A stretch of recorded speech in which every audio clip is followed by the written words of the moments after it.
Құрметті кездесуге қатысушылар, құрметті бізбен бүгін байланысқа шығып отырған облыс өкілдері, елбасының жарлығына сәйкес биыл 3-ші рет үкімет мүшелері халық алдында есеп беру кездесулерін өткізіп келеді. Бүгінгі халық алдында есеп беру кездесуіне облыс орталықтары мен қалаларынан республиканың шет-шетінен тұрғылықты халық, ата-аналар қауымдастығы, үкіметтік емес ұйымдардың өкілдерімен қатар білім және ғылым кәсіпорындарының өкілдері, мұғалімдер, оқытушылар, бұқаралық ақпарат құралдарының өкілдері қатысуда. Сонымен қатар осы кездесуге Қазақстан Республикасы Президент әкімшілігінің, Қазақстан Республикасы Премьер-министр кеңсесінің, Самұрық қазына ұлттық әл-ауқат қорының акционерлік қоғамының, Атамекен ұлттық кәсіпкерлер палатасының қызметкерлері қатысуда.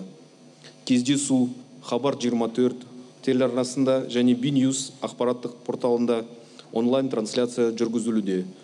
Сонымен қатар онлайн режимінде кездесуге өңірлерден 1,5-2 мыңнан астам адам қатысуда және барлық ақпарат Facebook, Instagram, ВКонтакте әлеуметтік желілері арқылы сұрақ қоюға болады. Сөз кезегі Қазақстан Республикасының білім және ғылым министрі Ерлан Кенжеғалиұлы Сағадиевке беріледі.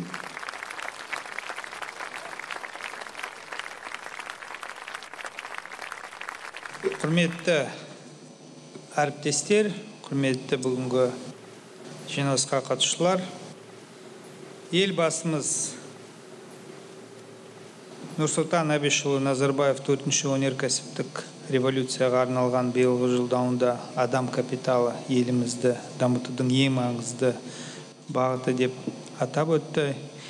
Елдің бәсекеге қабілетті болуы және дамыған 30 елдің қатарына қосылу үшін адам капиталын рөлі ерекше.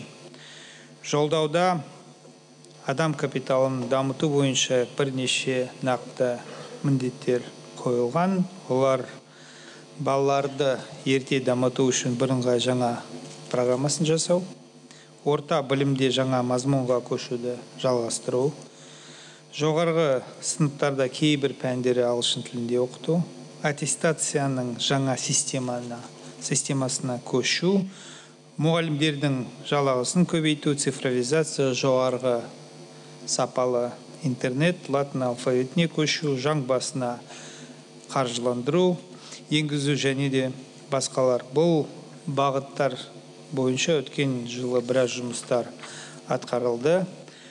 Біраз жақсы жаңалығымыз бар, оның ішінде ең маңызды осыны айтып өтуге болады. Бірінші, Қазақстан ОСР-дің 2 комитетіне білім және ғылым бойынша мүше болды.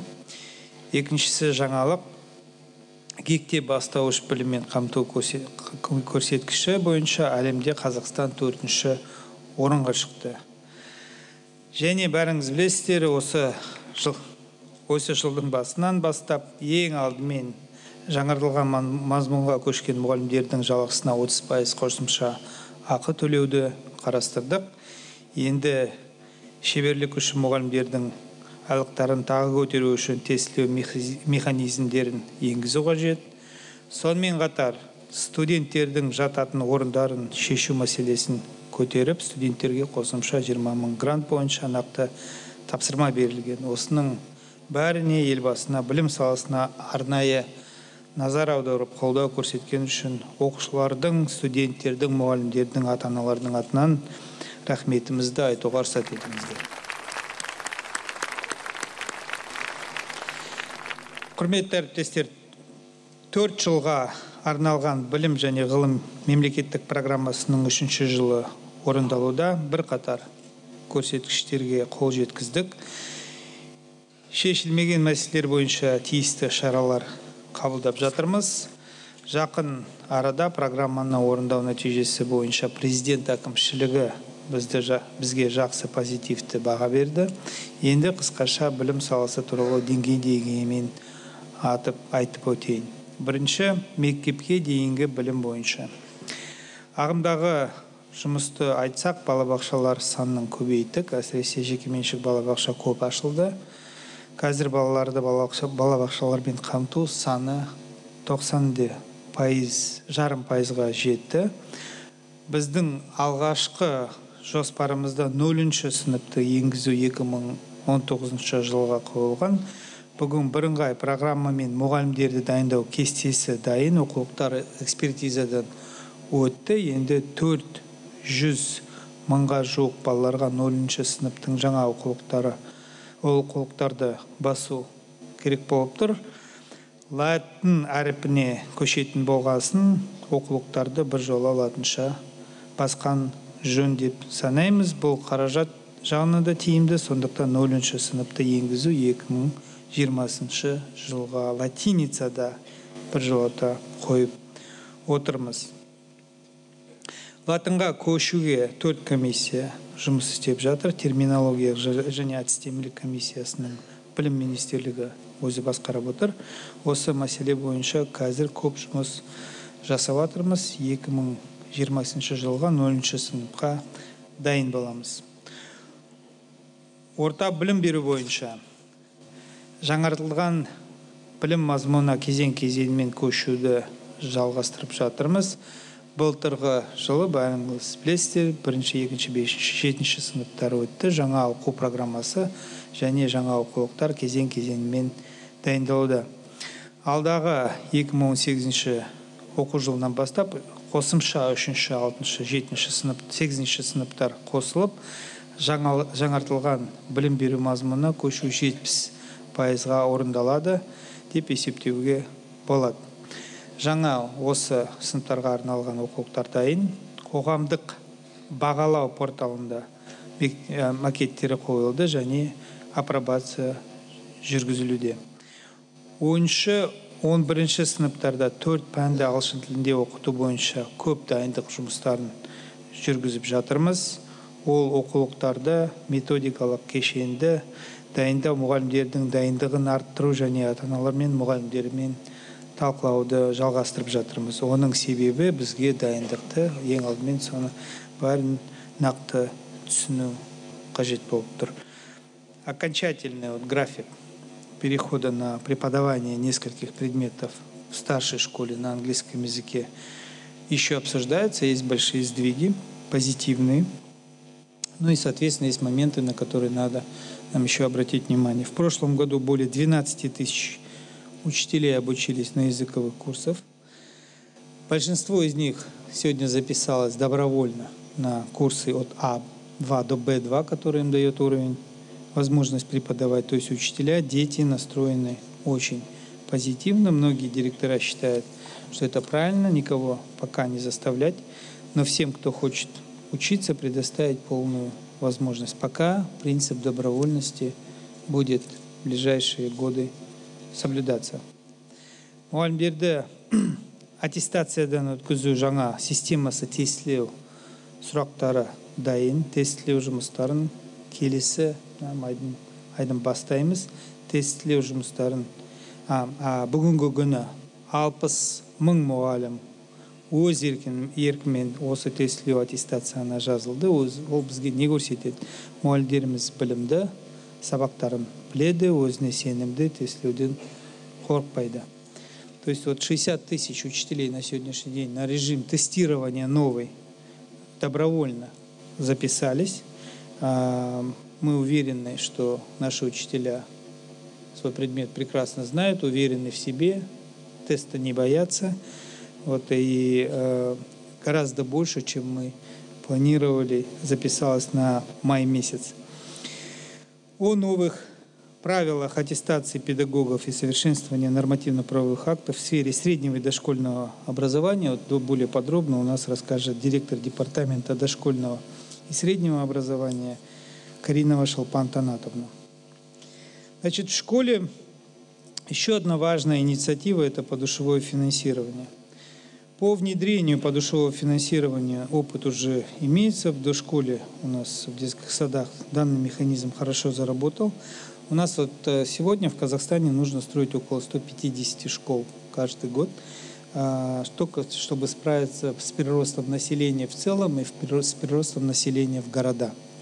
Значит, у нас миграционный процесс на пике, поэтому без привлечения инвестиций с частного сектора нам не обойтись. И то, что мы делали в дошколе через программу «Балапан», сейчас мы планируем сделать в школе через программу подушевого финансирования. Государство тоже школы будет строить, особенно, конечно, там, куда частный сектор не пойдет, но привлечение частного капитала в этот сектор надо будет стимулировать. В чем суть механизма? Если частная школа строится, то мы выплачиваем на каждого ребенка два норматива. Первый – это подушевой норматив, основанный в среднем по этому городу, который закрывает учительскую зарплату, операционные затраты на содержание этой школы. То есть берутся средние затраты по городу, туда добавляются затраты на канцелярские принадлежности, которые мы, кстати, упустили в общем финансировании. А премиальные учителям, коммунальные услуги, они вот этим частным школам выплачиваются. Значит, государственным школам, которые также перешли на подушевое финансирование, выплачивается тот же самый норматив, который утверждается. Расчеты Министерства образования сделал, он должен быть утвержден маслихатом города, принят акиматом. Дополнительно выплачивается инвестиционный для новых школ. Выплачивается инвестиционный компонент в течение определенного количества лет. Мы покрываем затраты по строительству школ. Вот этот механизм сейчас у нас, в принципе, расчеты все сделаны, принимаются, и мы надеемся с этого года уже в городах Астана полностью его начать внедрять. В некоторых городах работа уже началась. Шымкент, Астана, Актюбе уже деньги на подушевое финансирование заложили. В республиканском бюджете у нас тоже заложены средства на подушевое финансирование, как частных, так и государственных школ. Вот мы ездили в Москву, Москва уже 3 года на подушевом финансировании, в общем-то, с абсолютно замечательными результатами. Также министерство форсирует работу по цифровизации образования. Первое – это тотальная автоматизация управления, начиная с направлений в детские сады, то есть полностью автоматизированная очередь, и заканчивая дипломами PhD. Автоматизация процесса, вот, например, по детским садам, исключает прямые контакты и, соответственно, коррупционные риски, обеспечивает прозрачность процедуры и повышает качество обслуживания. На сегодня постановка в очередь на детские сады и выдача направлений полностью автоматизирована у нас в 14 городах, в остальных регионах на стадии завершения. Вот системную работу по автоматизации и внедрению единой по Казахстану электронной очереди мы будем продолжать и планируем завершить до конца этого года. Внедряемые в настоящее время цифровые технологии позволяют обеспечить прозрачность процессов в сфере образования, улучшить качество и усвоение знаний обучающихся. В результате внедрения цифровых технологий мы, вот как один из положительных эффектов, отмечаем снижение уровня беспричинного пропуска занятий детьми, наблюдаем повышение успеваемости учащихся и, конечно, видим снижение бумажного документа оборота. И также мы вот сейчас со своей стороны переводим в электронный формат все виды строгой отчетности, одновременно сокращая их количество.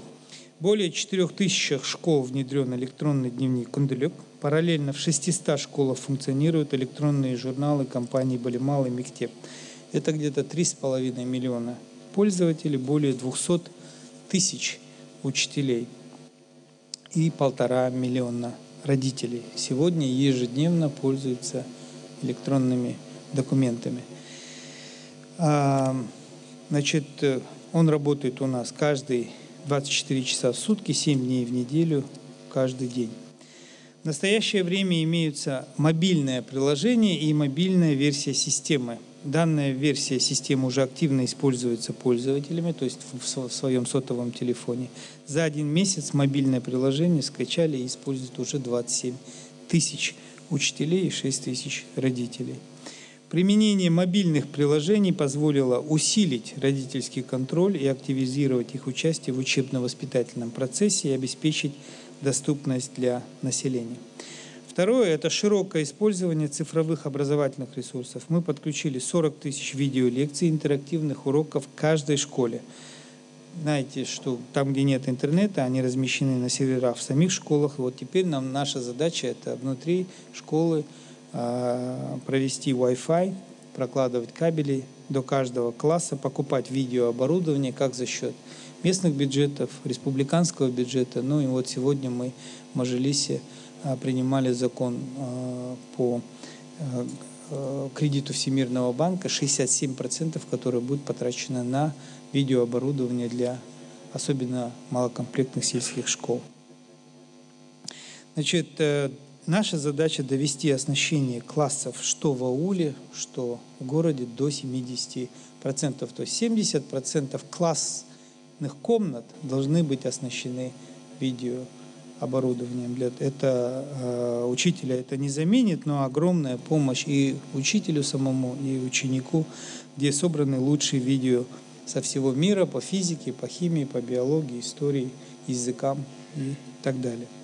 Теперь относительно ЕНТ. В этом году правила сдачи ЕНТ не изменились, однако были внесены небольшие коррективы для удобства тестируемых.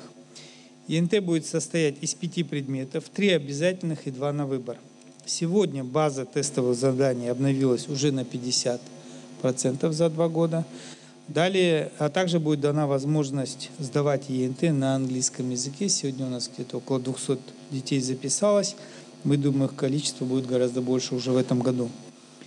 Значит, особое внимание уделяется министерством и акиматами вопросам обеспечения социальных гарантий, прав и защиты детей. Сегодня 100% детей из социально уязвимых семей обеспечены бесплатным горячим питанием. 98% школьников из отдаленной местности обеспечены подвозом. Уже не первый год действует республиканская база данных сирот. На местах проводится работа по передаче детей, оставшихся без попечения родителей, на патронатное воспитание и усыновление. Важная работа. За последний год количество детей уменьшилось на 1000 детей. Вот об этом более подробно расскажет председатель комитета по охране прав детей Аршубеков Нурбек Абубекович. В ТИПО основная задача – это подготовка качественных кадров. Для этого мы внедряем новые образовательные программы по международным стандартам WorldSkills.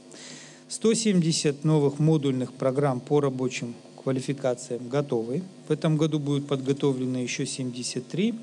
И таким образом мы вот в этом году эту работу завершаем. Все образовательные программы будут у нас переведены в ТИПО на новое содержание. Параллельно, соответственно, надо переводить литературу. Осуществлен перевод 500 единиц зарубежной учебной литературы. И вот эта работа по обновлению содержания в ТИПО у нас на этом получит, так сказать, реализацию. Также продолжим реализацию проекта «Бесплатное ТИПО для всех». Ежегодно в рамках проекта будет охвачено по нашим расчетам в прошлом году уже было 100 тысяч детей, то есть прирост в 25 тысяч детей за 1 год. По высшему образованию. Сегодня в первом чтении в Мажилисе мы обсуждали закон по академической свободе.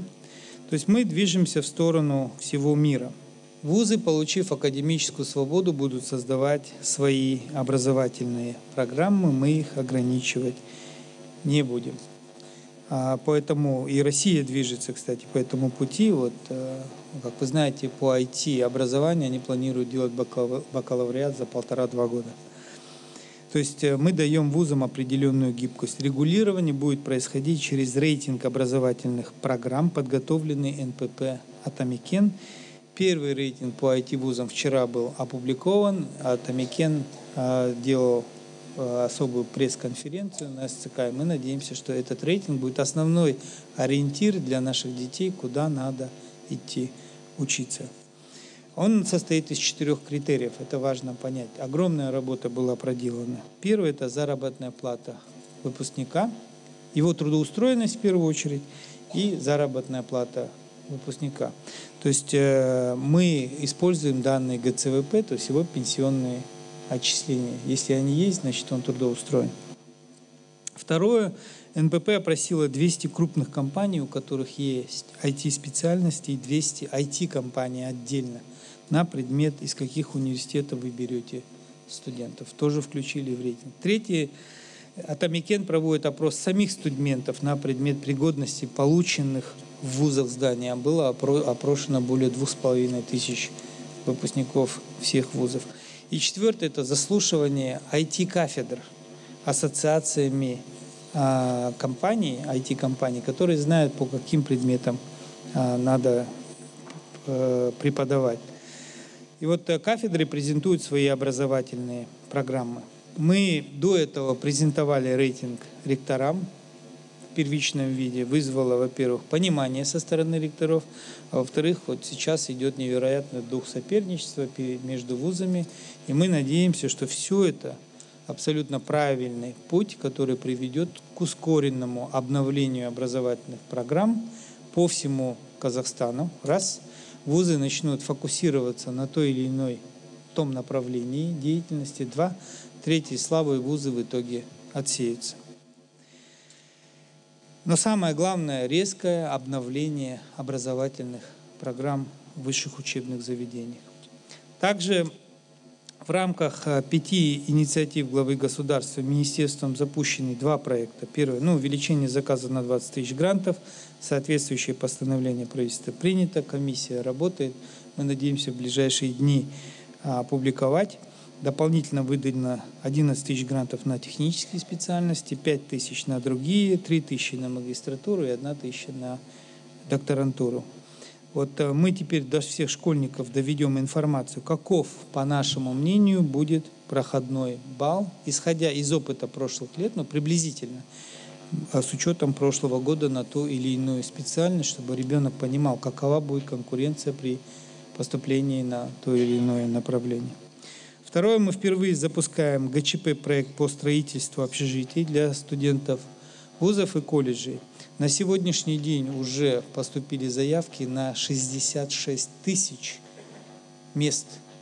Это с наличием земли, с желанием и наличием самих студентов. Механизм финансирования выработан, то есть вуз или строительная компания, обладающая земельными участками, должны подготовить проект, его утвердить, заключить договор с нашим финансовым центром министерства, взять этот договор, отнести в банк, получить финансирование, построить общежитие, и мы будем им возмещать их затраты в течение 8 лет, после того, как общежитие будет построено. Об этом более подробно расскажет исполняющий обязанности директора департамента высшего и послевузовского образования Исмагулова Светлана Сальменовна. Очень важный проект для нас.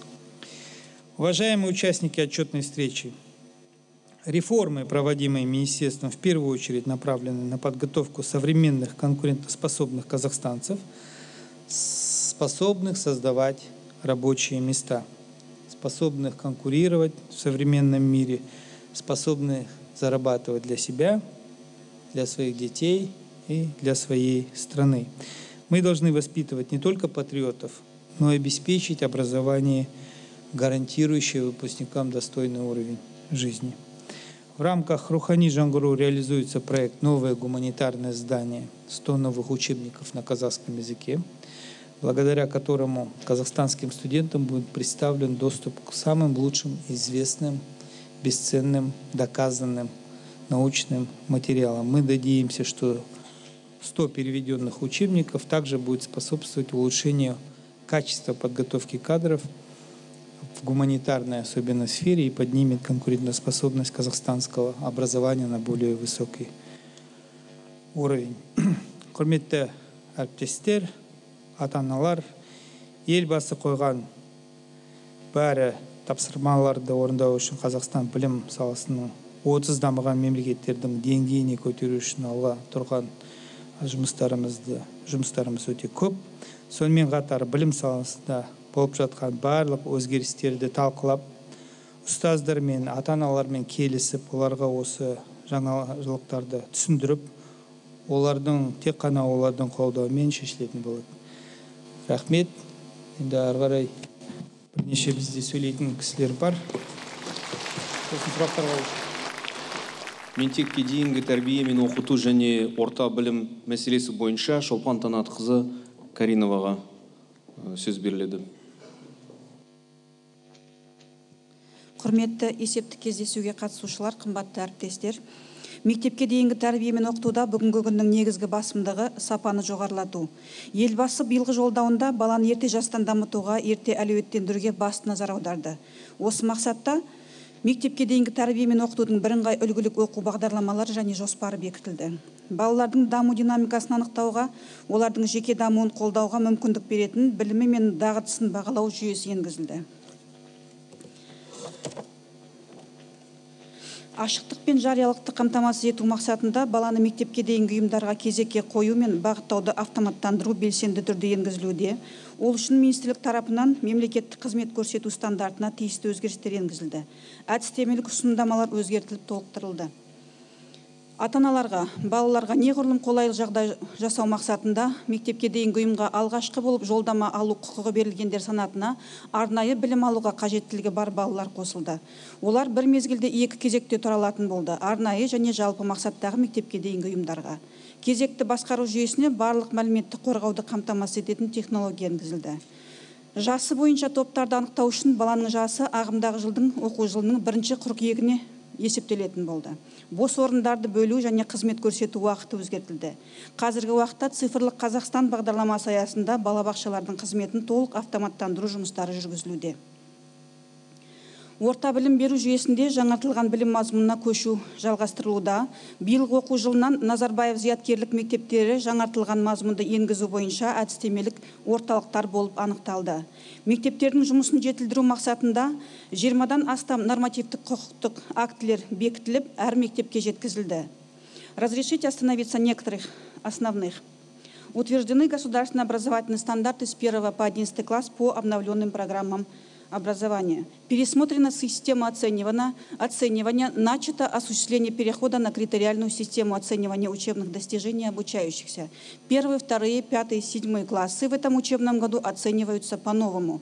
По результатам обучения на основе суммативных оцениваний за четверти выставляются годовые итоговые оценки без проведения переводных экзаменов. В целях сокращения нагрузки на детей регламентирован объем домашнего задания. Для исключения дублирования ведения использования бумажных электронных документов в организациях среднего образования внесены изменения 502 приказ. Все документы строгой отчетности ведутся в электронном формате в школах, где имеется широкополосный доступ к интернету, заполнение в бумажном варианте не допускается. Для выявления и поддержки одаренных детей и обеспечения прозрачности, открытости при приеме детей в специализированной организации образования разработаны методические рекомендации, которые обеспечат единые подходы в вопросах поддержки талантливых детей и молодежи страны. Начата работа по совершенствованию экстернатного обучения, обучения на дому для нуждающихся детей, организации деятельности вечерних школ. Данные документы будут подготовлены к 1 сентября нового учебного года. Ведется работа по цифровизации среднего образования. Внедрение предмета информатика с 3 класса уже в новом учебном году, робототехники, а также пересмотр учебных программ информатики с 5 по 11 класс. Активно используются школами цифровые образовательные ресурсы за счет средств республиканского бюджета. Идет оптимизация и автоматизация государственных услуг в сфере среднего образования. В целях недопущения привлечения педагогических работников к несвойственным видам работ, не связанных с выполнением основных функций, за исключением случаев, предусмотренных законами Республики Казахстан, утвержден перечень документов, рекомендуемых для ведения отдельными категориями педагогических работников. Кроме того, для улучшения качества учебников внесены изменения в нормативные документы и в этой области. Исключено обязательное приобретение учебников раз в 4 года. Издательства прилагают к учебнику его электронную версию. Использование в учебных изданиях QR-кодов для доступа к электронной версии учебника, что позволит учащимся работать в цифровом формате. Формирование авторского коллектива из числа ученых, методистов и учителей. Доработки и переиздание учебников в случае внесения значимых изменений, дополнений государственный образовательный стандарт, типовые учебные программы. Регламентировано оснащение оборудованием организации образования, это приказ номер 70. Теперь у школ дополнительно имеется возможность оснащения школ индивидуальными шкафами для учащихся робототехническим оборудованием. Келесі маңызды мәселенің бірі бұл педагогикалық қызметкерлерді аттестаттаудың жаңа жүйесі. Педагог кадрлардың біліктілігін санаттарын тағайындау, растау үшін жаңа аттестаттауды 2 кезеңде жүргізу жоспарлануда. Бірінші кезең ұлттық біліктілік тестілеу, оқу пәнінің мазмұны және оқу әдістемесі мен педагогика модульдері бойынша 26 мамырдан 5 маусым аралығында өткізілетін болады. Екінші тестілеу биылғы жылы 1 және 10 қараша аралығында жоспарланған. Ондағы сұрақтардың 70% пәндік білімге және 30% педагогика мен әдістемеге бағытталған сұрақтар. Екінші кезең қызмет нәтижелерінің кешенді талдамалық қорытындысы. Бұл ағымдағы жылдың 31 шілдесінде немесе екінші кезеңі 15 желтоқсанда өткізіледі. Жаңа жүйе мен ескі жүйенің арасындағы басты айырмашылық мұғалімнің жұмысын ынталандыру болып табылады. Аттестаттаудан барлық өтініш білдірушілер өте алады. Егер аттестаттаудан өте алмаған мұғалімдер бар болатын болса, қайта аттестаттаудан өте алатын мүмкіншілігі жылына 2 рет бар. Утверждены также новые правила назначения директоров школ, которые проводятся в 4 этапа. Согласно новым правилам, кандидат на должность директора школы проходит согласование с попечительским советом школы, проходит тестирование на знание законодательства, собеседование в управлении образования области и в районных городских отделах образования. В этой связи министерством внесены изменения в приказ об утверждении типовых правил организации работы попечительского совета и порядок его избрания в организациях образования в части наделения их функциями по назначению директоров школ. Таким образом, на нормативном уровне обеспечена прозрачность и открытость подбора руководящих кадров школ. В сфере специального инклюзивного образования разработаны учебные программы обучения детей по 8 видам нарушений для разработки индивидуальных учебных программ для детей в инклюзивном процессе. Впервые разработаны учебники для детей с нарушением зрения и с интеллектуальными нарушениями по Брайлю.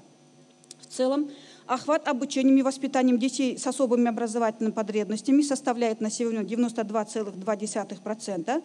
В рамках реализации государственной программы развития образования на 16-19 годы к 2019 году будут созданы условия для инклюзивного образования в 30% дошкольных организаций, в 70% школ совместно с местными исполнительными органами образования. Важным направлением работы является повышение квалификации педагогов. Утверждены 42 образовательные программы курсов в рамках обновления содержания среднего образования. В этом году более 110 тысяч педагогов проходят курсы в текущем году за счет средств республиканского бюджета. 73 тысячи учителей проходят курсы повышения квалификации в этом году по обновленному содержанию образования. Необходимо отметить, что в 2016-2017 годах всего на курсах подготовлено 52% учителей. К концу этого года 78% учителей будут подготовлены по программам обновленного содержания образования. На языковых курсах обучаются в этом году более 7 тысяч учителей-предметников для ведения физики, химии, биологии, информатики на английском языке. Организации, осуществляющие эти курсы, это Назарбаев университет, ТО «Устаз», который обеспечит учителям владение языком и дадут основы преподавания предмета. В пилотном режиме 510 школ страны уже с 1 сентября этого учебного года начали вести один или несколько из 4 предметов на английском языке. Данный пилот будет продолжаться и в следующем учебном году. Мектепке дейінгі мекемелерде және мектепте тәрбие жұмыстарының мәні мен маңызы ерекше. Қоғамдық сананы жаңғыртудың ұлттық комиссиясының шешіміне сай, тәрбие және білім арнайы жобасы рухани жаңғыру бағдарламасына сәйкес барлық білім мекемелерінде жүзеге асырылады. Оқушыларға кіші отанына деген сүйіспеншілік қалыптастыру мақсатында өлкетану курсының бағдарламасы әкімдіктермен бірге әзірленуде. Ол курсты 5-7 сынып оқушылары оқитын болады. Сонымен қатар сыныптан тыс уақытта, мұражай сабақтарында, мектепішілік шараларда өлкетануды тереңірек игеру ұсынылатын болады. Несколько слов о дополнительном образовании для детей. Открываются детские центры развития, дома творчества, станции юных техников, юных туристов. Рост показателя охвата детей школьными кружками по интересам во внешкольных учреждениях и школах составил более 400 тысяч школьников или на 77%. Работа в этом направлении совместно с акиматами областей будет продолжаться. Уважаемые участники встречи, Завершая выступление, хочу отметить, что переход на обновленное содержание образования в дошкольном, среднем образовании идет планово, согласно графика, с учетом предложений педагогической и родительской общественности. Учебный год подходит к завершению. Впереди итоговые экзамены, летний оздоровительный сезон, школьные вечера 15 июня для выпускников 11 классов, которые пройдут под эгидой 20-летия столицы Астаны. Яркое событие ожидает наших детей 1 июня – День защиты детей, парад детских и молодежных музыкальных оркестров и ансамблей. Баяндама аяқталды. Тыңдағандарыңызға рахмет. Рахмет Шолпан Тонатқызы. Жоғары және жоғары оқу орнынан кейінгі білім мәселесі туралы Светлана Сәлменқызы Исмағұлова баяндайды. Нұрбек Оршубеков дайындалсын. Құрметті кездесуге қатысушылар, Қазақстандық жоғары білім беру жүйесі әлемдік трендтерге сәйкес дамуда және біздің экономиканың қажеттіліктерімен байланысуда. Маңызды аспектілерге қысқаша тоқтауға рұқсат етіңіздер. Бірінші, ол жоғары білімге қол жетімділікті кеңейту. 2017 жылы соңғы жылдарға қарағанда алғашқы рет жоғары білімі бар кадрларды даярлауға арналған гранттардың саны 10 мыңға артты. Ерлан Кенжеғалиұлы атап өткендей, ағымдағы жылы мемлекет басшысының тапсырмасына сәйкес кадрларды даярлауға арналған гранттардың саны тағы 20 мыңға көбейді және алдағы оқу жылында жалпы алғанда 66 мыңнан астам орынды құрайды. Атап айтсақ, бакалавриатта 50.894 грант, магистратураға 13.220, докторантураға 2.275 орын. Бұл өткен жылға қарағанда 1,5 есеге жуық артты. Бұдан басқа техникалық және ауыл шаруашылық мамандықтарына арналған гранттардың құны артты. Бұл жоғары оқу орындарының инфрақұрылымын нығайтуға және оқу бағдарламаларын жетілдіруге мүмкіндік береді. Что касается единого национального тестирования, как отметил Ерлан Кенжегалиевич, формат сдачи остается прежним. Вместе с тем предусматривается ряд новшеств в помощь абитуриентам. Вместе с сертификатом ЕНТ каждому будет выдаваться информационный лист с перечнем специальностей, количеством выделяемых грантов, а также конкурса грантов с учетом прошлого года. Это позволит выпускнику школы сделать правильный выбор специальности по набранным баллам ЕНТ. Также в случае отсутствия выпускника школы на ЕНТ по уважительной причине рассматривается возможность сдачи тестирования в следующем потоке либо при проведении комплексного тестирования. Для детей с особыми образовательными потребностями будет организовано предоставление индивидуального помощника, а также специалиста жестового языка. Кроме того, сохраняется право абитуриента повторно сдать ЕНТ для обучения на платной основе. Как показал прием прошлого года, эта мера дала возможность дополнительно 30 тысячам молодых людей получить доступ к высшему образованию. Сегодня начата и ведется широкая информационно-разъяснительная работа, в первую очередь среди целевых групп, выпускников школ, родителей, учителей, посредством направления информации в родительские школьные чаты, социальные сети. И здесь просьба обратить внимание на увеличение количества грантов по техническим специальностям и сделать правильный выбор комбинаций предметов, которые предусмотрены для сдачи единого национального тестирования. С прошлого года акиматы областей выделяют гранты для получения высшего образования по востребованным в регионе специальностям. Полагаем, что эта практика будет продолжена и в этом году. Касательно приема в магистратуру и докторантуру, здесь также увеличен госзаказ.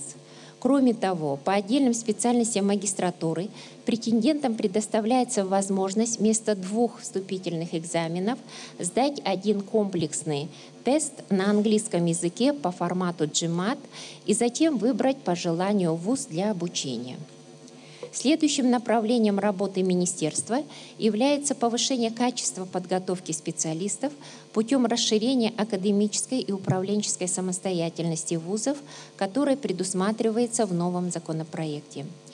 Вузы будут самостоятельны в построении академической политики, разработке образовательных программ с учетом новых вызовов и развития экономики. При этом актуальность программ будет определяться самим профессиональным сообществом. Как отметил Ерлан Кенжегалиевич, первый рейтинг программ уже опубликован. Эта работа будет продолжена по другим программам и даст возможность выпускникам и их родителям сделать правильный выбор вуза и специальности. Невостребованные рынком и слабые образовательные программы будут закрываться сами без административных рычагов. Мировая практика показывает, что новые цифровые технологии приводят к появлению новых профессий. Уже сейчас вузы внедряют междисциплинарные программы с применением IT-технологий. А с 1 сентября будет осуществляться подготовка кадров по таким программам, как смарт-технологии, компьютерная мехатроника, информатика, робототехника, IT-менеджмент, IT-аудит и другие. В контексте развития трехязычного образования совместно с зарубежными партнерами разработаны более 20 образовательных программ, 50 учебников на английском языке по техническим и педагогическим специальностям. Подготовка кадров по ним уже начата. Первый прием был осуществлен в прошлом году. При этом особое внимание уделяется подготовке учителей для обновленного содержания среднего образования. Ведется работа по повышению квалификации педагогических кадров на английском языке по интенсивному изучению студентами английского языка. С прошлого года предусмотрены и ежегодно будут предусмотрены 450 мест на подготовительных отделениях вузов с усиленной языковой подготовкой, 1000 грантов для подготовки учителей-предметников естественно-научного цикла на английском языке. С учетом специфики малокомплектных школ осуществляется подготовка учителей по сдвоенным специальностям, таким как химия, биология, математика, физика, математика, информатика, история, религиоведение и другие. За счет займа Всемирного банка с текущего года планируется разработка новых практикоориентированных образовательных программ по педагогическим специальностям, а также укрепление материально-технической базы педагогических вузов. Уважаемые коллеги, все принимаемые министерством меры нацелены не только на рост конкурентоспособности наших студентов, но и повышение привлекательности казахстанского образования. Как отметил глава государства, сфера образования должна стать отдельной отраслью экономики со своими инвестиционными проектами и экспортным потенциалом. Поэтому важным направлением в работе министерства является интернационализация высшего образования. Сегодня интернационализация образования – одна из важнейших современных тенденций, способствующая повышению конкурентоспособности стран и регионов. Для национальных систем образования характерны интеграционные процессы и международное сотрудничество. Не обошли эти процессы и Высшую школу Казахстана. Реализуются программы академической мобильности, приглашение зарубежных ученых, привлечение специалистов в топ-менеджмент вузов, позволяющие внедрять в наших вузах лучшие практики университетского менеджмента. В этом году 30 топ-менеджеров приглашены в качестве проректоров, руководителей департаментов, 300 ученых для чтения лекций и научного руководства, 600 студентов направлены для обучения в зарубежные вузы.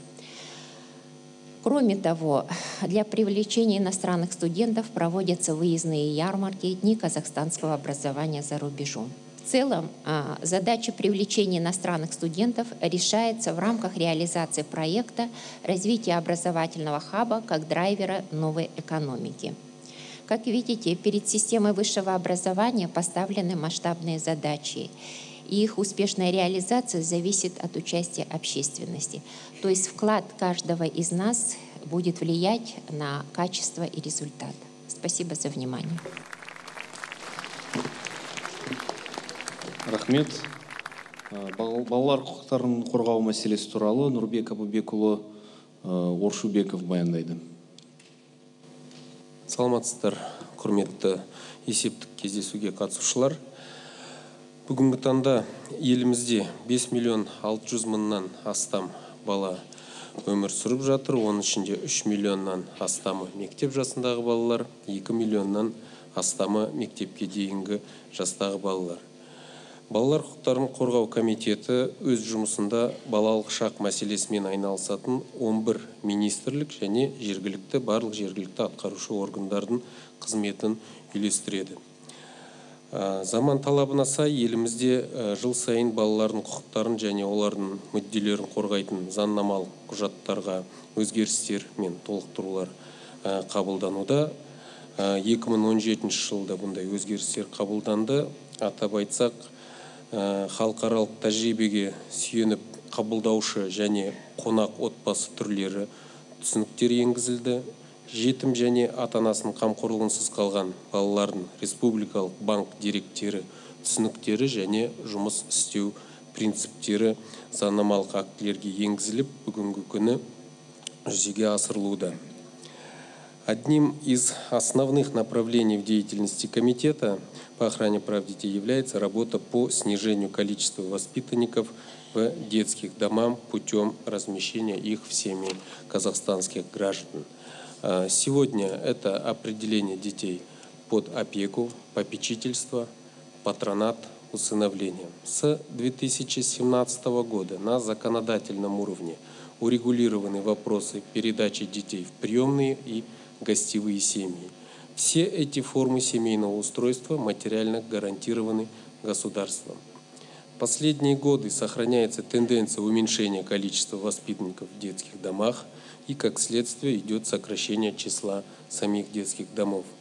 За последние 5 лет число детей в организациях для детей-сирот сократилось на 40%, с более чем 10 тысяч до 6 тысяч. Причем в свои кровные семьи возвращены порядка 4,5 тысяч детей. Благодаря этому в стране реорганизовано и закрыто 50 учреждений для детей-сирот и оставшихся без попечения родителей. Сегодня для обеспечения прозрачности процедур и в целом жизнедеятельности детских домов созданы попечительские советы.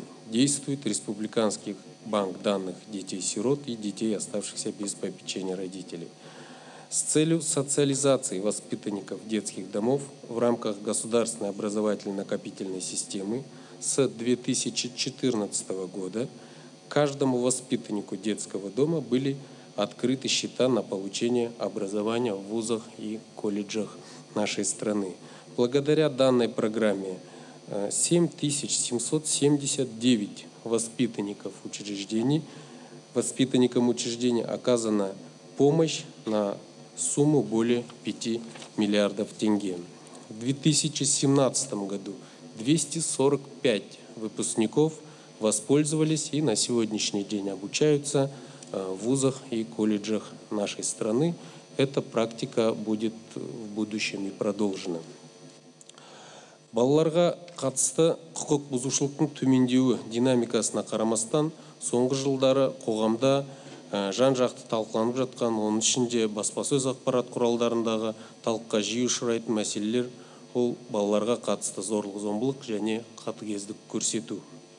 Ресми деректерге сүйенетін болсақ, 2017 жылы 2016 жылға қатысты балаларға қатысты қылмыстық құқық бұзушылық 22%-ға, балалардың жыныстық тиіспеушілігіне қарсы қылмыс 32%-ға, жол көлік оқиғасының салдарынан қаза болған балалардың саны 17%-ға төмендегені байқалады.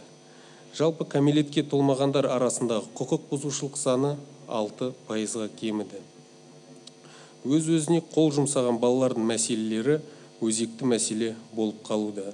Қазақстан Республикасының бас прокуратурасының деректеріне сүйенетін болсақ, 2017 жылы балалар арасындағы өз-өзіне қол жұмсау фактілері 5%-ға төмендеді.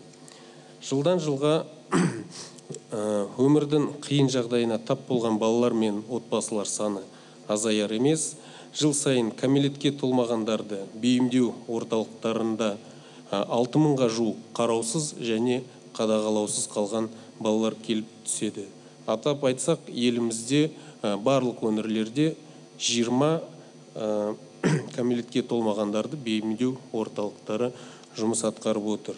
Бүгінгі таңда балалардың жағымсыз ақпараттан қорғау мақсатында кері әсерлі интернет-контенттерді блоктауға білім беру ұйымдарының жауапкершілігі заңнамалы түрде бекітілген. Қауіпсіз интернетті кешенді қамтамасыз ету үшін пилоттық режимде ақ каталог немесе белый каталог жобасы іске асырылуда. Осы жоғарыда айтылған мәселелерді шешу үшін мүдделі мемлекеттік органдар және азаматтық секторлармен бірлескен кешенді шаралар қабылдануда. Кейбіреулерін атап өтсек, 2017 жылдан бастап бала құқықтары жөніндегі уәкілдің 111 сенім телефоны жұмыс жасайды. Аталған телефон өмірдің қиын жағдайына тап болған балалар мен ата-аналарға кеңес беру қызметтерін, сондай-ақ психологиялық құқықтық көмектер беруді қамтамасыз етеді. 2017 жылы осы телефонға 200 мыңнан астам балалар мен ата-аналардың хабарласқаны тіркеліп, оның ішінде 9 мың өтініш кәмелетке толмағандардың құқықтарын қалпына келтіру бойынша түскен өтініштер болды. Әрине, әрбір өтініш қарастырылып, өз шешімін тапты, және біз бұл процесті өте мұқият қадағалаймыз. Комитет Біріккен ұлттар ұйымы жанындағы ЮНИСЕФ балалар қорымен бірлесіп, жасөспірімдердің арасындағы суицидтің алдын алу бойынша әрбір баланың жеке ерекшеліктеріне негізделген пилоттық жобаны 2015 жылдан бері іске асыруда. Пилоттық жобаның нәтижесінде Қызылорда облысында жасалынған суицидтік әрекет 4 есеге және суицидтік әрекетке талпыныс 2 есеге азайған. Осы жобаның нәтижелері ескеріліп, зерделеніп, 2018 жылдан бастап барлық өңірде жалғасын тауып отыр. Және де 2017 жылы республиканың 7 өңірінде өмірдің қиын жағдайына тап болған, заңмен шиеленіске түскен балалар мен отбасыларға құқықтық көмек көрсету бойынша орталықтар жұмыс жасайды. Бұл тәжірибелер биыл да жалғасын тауып, біз биыл 9 өңірде осы орталықтардың жұмысын жалғастыруға көздеп отырмыз. 2017 жылы министрлік бастамасымен мектепке жол, қамқорлық, бала еңбегін қанауға қарсы 12 күндік күрес, зорлық-зомбылықсыз балалық шақ республикалық акциялары шеңберінде 500 мыңға жуық бала мен ата-анаға психологиялық, консультациялық, құқықтық және 3,5 миллиардтан астам сомаға материалдық көмектер көрсетілді. Бүгінгі таңда балалардың амандығын қамтамасыз ету үшін заңнамалық және әкімшілік нормалардың жеткіліксіз, кейбір жағдайда жеткіліксіз екендігі де байқалады. Қойылған мақсатқа жету үшін ата-аналардың қамқорлығы және жауапкершілігін арттыру, жалпы балалардың өміріне араласуын арттыру қажет екендігі айқын. Біздің міндетіміз ата-аналық қоғамдастықты белсендендіру және оларға қажетті білім бағдар беру деп есептейміз. Осы мақсатта отбасы мен мектеп арасындағы тығыз байланысты орнатуға, балалардың дамып жетілу кезеңінде балаларын тәрбиелеу барысында әрбір ата-анаға психологиялық, педагогикалық көмек көрсетуге ықпал ететін өңір аралық ата-аналар конференциясын тұрақты негізде өткізу жоспарлап отырмыз. Осы және де басқа шараларға әрине де біз үкіметтік емес ұйымдардың да атсалысуы қажет деп санаймыз. Бүгінгі таңда біз 8 халықаралық және қазақстандық үкіметтік емес ұйымдармен заңнамаға сәйкес балалардың құқықтарын қорғау саласындағы іс-шараларды өткізу жөніндегі меморандумға қол қойып, жұмысымызды жалғастырудамыз. Мен өз баяндамамда қоғамның және мүдделі мемлекеттік органдардың назарын талап ететін біздің жұмысымыздың өзекті бағыттарына ғана тоқталдым. Жалпы балалардың құқықтарын қорғау саласындағы шешілуі қажет бірінші кезекті міндеттер туралы біздің алдымызда нақты айқын түсінік бар. Бұл жұмыстарды жалғастыратын боламыз. Баяндама аяқталды. Рахмет. Рахмет, Нурбек Абубекович. Уважаемые коллеги, доклады завершены. Предлагаю прежде всего послушать вопросы, которые будут заданы представителями регионов. Регионы готовы. Бірінші сұрақ қою үшін Қарағанды облысына сөз беріледі. Здравствуйте, Ерлан Кенжегалиевич. Наши дети выбирают университеты, в которым выделены гранты. В этом году дополнительно выделено 20 тысяч мест. Каким образом они будут распределены? В принципе, процедура распределения грантов не меняется. Будут гранты выданы самим детям. То есть гранты на бакалавриат выдаются детям, победителям на ЕНТ. Естественно, мы когда даем гранты на ЕНТ, мы даем по направлениям. Поэтому вот в этом году мы и сделали практику предупреждения студентов, когда они придут записываться на ЕНТ, чтобы они получали справку приблизительно, сколько грантов выделено на эту специальность, какой будет приблизительно проходной балл, чтобы он сам свои силы мог оценивать. Потом этот ребенок берет грант и может он идти в тот вуз, который он хочет по этой специальности в любом городе Казахстана. Эта практика меняться не будет. Постепенно мы магистратуру тоже переводим на такую практику, где гранты будут в будущем выдаваться самим детям, победителям экзаменов. Пока эта практика существует для ограниченного количества грантов, по-моему, на педагогические специальности в этом году, но в будущем она будет расширяться. Остальная часть грантов на магистратуру будет выдаваться вузам по действующей практике, просто количество грантов на магистратуру увеличивается, тоже преобладают технические специальности. Ну, на PhD система не меняется. Рахмет. Байланысты оңтүстік Қазақстан облысы. Құрметті Ерлан Кенжеғалиұлы, мен Шымкент қаласы Ыбырай Алтынсарин атындағы номер 65 мектеп ата-анасы Нарботаева Гүлжан. Сізге қояр сұрағым, 3 ауысымды сабақ беретін білім мекемелері мектеп жалпы қашан 2 ауысымға өтеді? Өте жақсы сұрақ. Біз үкімет мемлекет тарапынан жыл сайын 100 жаңа мектеп салып отырмыз, әкімшіліктерді салып отыр. Бірақ қазіргі уақытта балалардың саны өсуде. Ол бір, екіншіден жаңағына айтылды, халық ауылдан қалаға көшіп отыр. Енді бізге 150-200 мектеп жыл сайын салу керек, сонда 3 ауысымды мектептер азаяды. Әрине, үкіметтің қаржы жағдайына байланысты ол бәрін салу мүмкін емес, сонымен оны толығымен шешу үшін жеке меншік компанияларды мектептерді салуға тарту қажет болып тұр. Қысқаша айтса, бірнеше жыл сондай жағдай әлі болады алдымызда, бірақ біз өзіміздің жұмыстарымызды жасап жатырмыз. Бір жағынан мемлекет тарапынан жаңа мектептерді салу, екінші жағынан жан басына қаржыландыру механизмді енгізіп, жеке меншік компанияларды мектептерді салуға тарту. Менің ойымша, 5-6 жылдың ішінде осы мәселе толығымен шешілетін болады. Рахмет. Заранее записалось еще несколько регионов, но, пожалуйста, коллеги, вы представляетесь еще.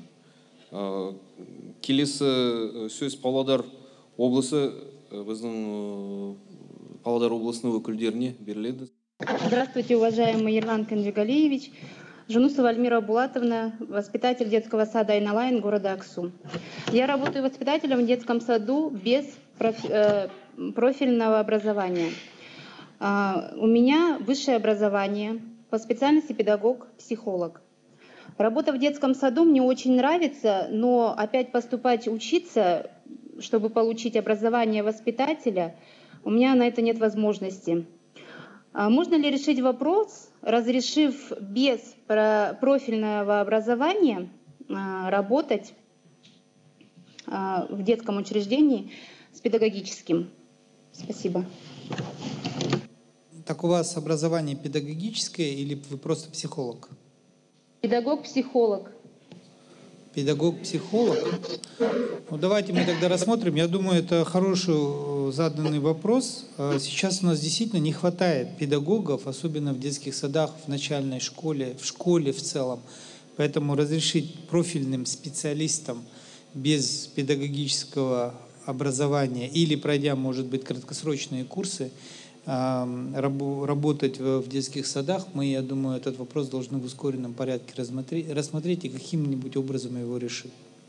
Хорошо, мы позанимаемся, обязательно вас найдем и сообщим. Рахмет. Бізбен байланысқа Алматы қаласы шықты. Сұрақтарыңыз қандай?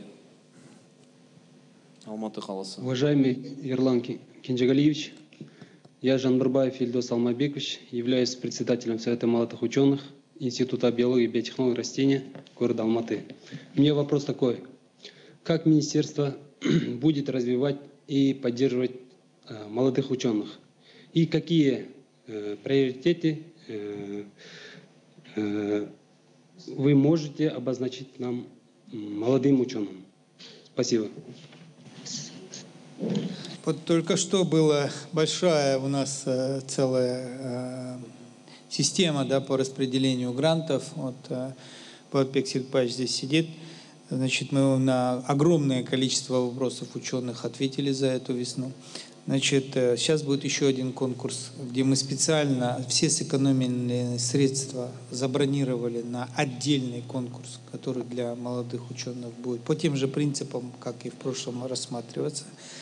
Вот. Но тем не менее мы должны сказать, и вот я писали большую статью в газете в «Казахстанской правде», что вот сейчас Центр финансирования науки глобально он плотно переместился в сторону крупных корпораций. То есть вот прошла статья, что Samsung выделяет в год 14 миллиардов долларов на финансирование науки. Это больше, чем весь СНГ вместе взятый со всеми его государственными структурами. Алфавит, Google и Apple тоже где-то по 15-16, Volkswagen там по 15-16 миллиардов в год выдают ученым в мире. Почему так произошло? Потому что мы, в отличие от корпораций, социальное государство, вы должны понимать. То есть, грубо говоря, корпорации за последние 30-40 лет настолько быстро росли, что сейчас средняя корпорация, она больше государства по обороту, больше, чем среднее государство. Вот на сегодняшний день тот же Samsung, он больше, чем Египет, больше, чем многие государства Центральной Азии, сравним с Украиной и так далее. Значит, но вместе с тем, когда они зарабатывают, условно говоря, 20 миллиардов, у них нет пенсионеров, которых надо обеспечивать, у них нет строительства дорог, у них нет программы газификации или цифровизации, у них нет выплат учителям, у них нет никого практически, о ком надо серьезным образом заботиться. Поэтому для них выдать 2, 3, 5, 7 миллиардов тенге на науку – это легко, а это вопрос жизни и смерти. Для государства в первую очередь стоят социальные задачи. Мало того, что мы тратим весь бюджет на это, плюс еще мы берем в долг и вынуждены тратить для того, чтобы поддержать самых слабых, которые в этом нуждаются. И таким образом получилось за последние 20, 30, 40 лет, что основное финансирование в мире перенесено с плеч государства, перенесено на плечи корпоративных игроков. Другой вопрос, что из 14 миллиардов средств, которые тратит на науку в год корпорация Samsung, всего 10% где-то или 15% остается в самой Корее. 85-90% тратится на глобальном рынке. И за эти средства борются ученые США, Европы, Израиля, Австралии, Сингапура, Таиланда и так далее. Наши казахстанские ученые не борются. И вот самая главная задача, которая сейчас стоит, это дать нашим, особенно молодым ученым, возможность выхода на глобальные рынки финансирования науки, чтобы они могли за эти средства побороться. Единственная страна, которая более-менее успешно это делает на сегодняшний день, Белоруссия, насколько мы понимаем, и только скромно в IT-сфере, но уже сегодня Белоруссия в IT за границей привлекает больше стран, больше средств, чем все страны СНГ вместе взятые, включая и Украину, и Россию, и Казахстан. То есть, грубо говоря, психологически они правильно уже перенастроились, они знают, где будет будущее финансирование, и туда правильно смотрят. Вот мы берем кредит во Всемирном банке для поддержки науки. Я считаю, самым важным его компонентом будет это всех молодых наших ученых обучить английскому языку и всех обучить, это специально будет Европейский Союз этим заниматься, научить правильно давать заявки на гранты мировых финансовых институтов, научных институтов и глобальных корпораций. То есть это вообще по-большому, куда молодым ученым надо смотреть, вне зависимости от того направления, в котором они работают.